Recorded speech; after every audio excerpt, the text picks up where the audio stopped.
Construire, rénover, transformer le BTP, c'est bien plus que des chantiers. C'est un secteur en tout cas au cœur des grands défis de notre époque, environnementaux, techniques, technologiques et humains. Parce que derrière chaque bâtiment, chaque route, chaque pont, il y a des femmes et des hommes qui inventent la ville de demain.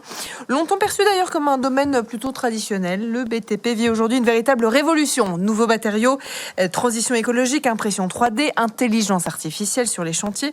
Les métiers évoluent, se diversifient aussi et les besoins sont immenses. On va donc en parler tout de suite avec nos premiers invités.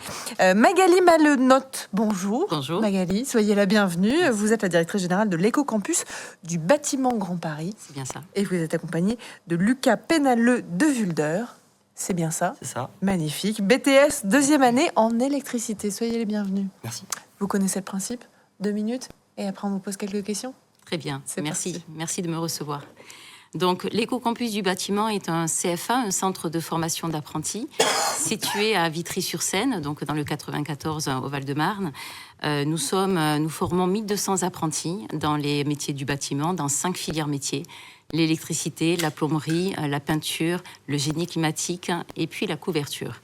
Nous sommes un bâtiment neuf, puisque nous sommes installés depuis 4 ans maintenant à Vitry-sur-Seine, donc un bâtiment flambant neuf, avec donc des formations de CAP au Bac+2, au BTS, avec un projet de licence à partir de la rentrée, et dans 2 ans, un master.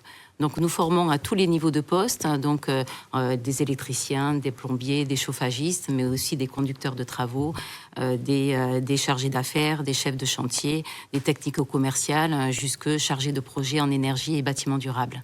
Nous sommes un CFA patronal. Ça veut dire quoi ? Ça veut dire que c'est une grande force pour nous parce que nous sommes connectés directement avec les entreprises.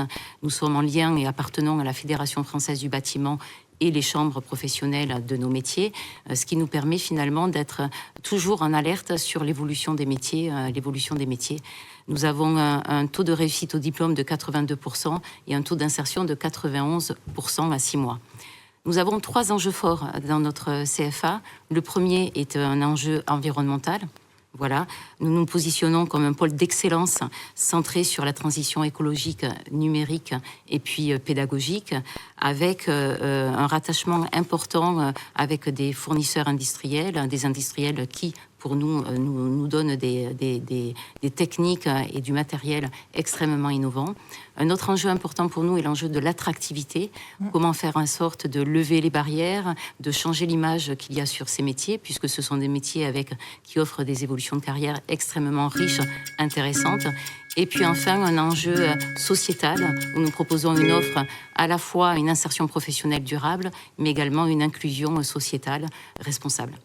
Merci beaucoup pour cette introduction. Lucas, est-ce que vous voulez bien me dire pourquoi vous avez choisi d'abord cette école ? Comment vous êtes arrivé à venir à l'idée que vous aimeriez faire de l'électricité, ou travailler en tout cas dans ce domaine-là ? Qu'est-ce qui vous a plu particulièrement dans l'Éco-Campus ? Alors, ce qui m'a plu dans l'Éco-Campus, c'est, je vais être tout à fait honnête, c'est les notes que j'ai vues sur Internet. Parce qu'à la fin de mon bac, où j'étais pas dans l'Éco-Campus, fallait se poser la question de la suite. Est-ce que je continuais en entreprise ou est-ce que j'allais en CFA ? Parce que je voulais plus aller en école initiale. J'ai cherché des CFA qui étaient à côté de moi. Franchement, ils me plaisaient pas. Il n'y avait pas ce que je cherchais. Et j'ai cherché un petit peu plus loin et j'ai vu l'Éco-Campus. Je me suis dit, pourquoi pas y aller aux journées portes ouvertes. J'ai fait ma journée et je suis resté. Ça m'a plu. Les professeurs avaient l'air intéressants. J'ai eu de la chance d'avoir rencontré mon employeur à l'Éco-Campus lors de la journée porte ouverte, ce qui est une énorme chance. Ah ça aide. J'ai pas besoin de chercher. Il y a un ancien, c'est bien, ça. C'est ça. Il y a un ancien apprenti qui est venu vers moi et qui m'a dit va voir cette dame. Je pense qu'elle pourrait correspondre à ton profil. Je l'ai écouté, je suis allé le voir et 2 mois plus tard, j'ai signé mon CDI. C'est un secteur qui a besoin de jeunes pour travailler. Et franchement, les clichés, je pense qu'on est en train de les effacer de plus en plus. Et je trouve ça bien. Quelles sont les ambitions, Lucas, pour demain ? Déjà finir le BTS, le réussir, ça serait... Vous êtes en 2e année, là. C'est ça, oui, ça approche. Et après, voir pour continuer vers une licence ou vers une embauche. Très bien, donc une poursuite d'études, éventuellement, derrière. Je vous l'avais dit, Magali, CAP, Bac Pro, BTS.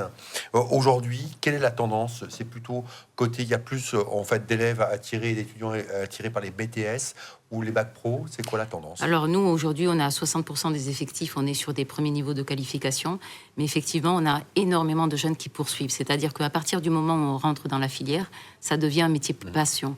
Et donc, on a 60% des jeunes qui poursuivent de diplôme en diplôme jusqu'à aller au BTS. Voilà. Parfait. On part du principe qu'un jeune a toutes ses chances de réussir. Voilà. À nous, après, de leur donner un parcours adapté, à nous de les aider, à nous de les accompagner. Mais à partir du moment où on a la motivation et il y a l'employeur derrière, il n'y a pas de raison de ne pas y arriver. Allez, on a une nouvelle question dans le chat qu'on va découvrir tout de suite. Dora, qui sait voir quel métier du bâtiment recruteront le plus dans les prochaines années. On parle beaucoup dans ce e-salon de l'orientation justement des évolutions métiers. Vous avez une vue là-dessus? Oui, alors on parle beaucoup effectivement d'intelligence artificielle. Alors l'intelligence artificielle, ça existe également dans nos métiers. C'est pour ça qu'on peut avoir des carrières extrêmement riches et intéressantes. Et c'est une transformation aujourd'hui énorme qui se passe dans les métiers du bâtiment. Pour autant, sur les premiers niveaux, on est quand même sur de l'intelligence artisanale, j'ai envie de dire, où on reproduit des gestes vieux de 8 siècles, mais tout en gardant tradition et puis innovation. Donc, sur tous les postes métiers, aujourd'hui, nous avons plus d'offres que de jeunes qui postulent. D'où l'enjeu énorme dont je parlais tout à l'heure sur l'attractivité métier. On a sur les postes de chef de chantier, sur des postes de responsables de travaux, sur des postes de chargés d'énergie, de bâtiments durables, on a énormément de demandes. Avec un savoir-faire, évidemment. Très particulier, très précis. Oui. Ne pourra pas, en tout cas pour l'instant, dans l'état actuel des choses... Les métiers sont facilitateurs avec tous ces équipements qui sont nouvelle génération, mais il y a quand même un savoir de base et d'excellence qui reste là. Merci à tous les deux. Merci beaucoup. Merci. Bravo pour ce que vous faites. Merci de nous avoir reçus. Mais je vous en prie, l'éco-campus du bâtiment Grand Paris, donc campus à Vitry-sur-Seine dans le Val-de-Marne, et c'est un campus, Lucas, vous confirmez, tout neuf, magnifique. Une belle infrastructure, franchement c'est plaisant d'aller là-bas tous les matins et c'est sympathique. Et n'hésitez pas à flasher le QR code qui s'affiche sur votre écran pour justement savoir plus sur l'éco-campus du bâtiment Grand Paris. Merci à tous les deux d'être venus. Merci à vous. Au revoir.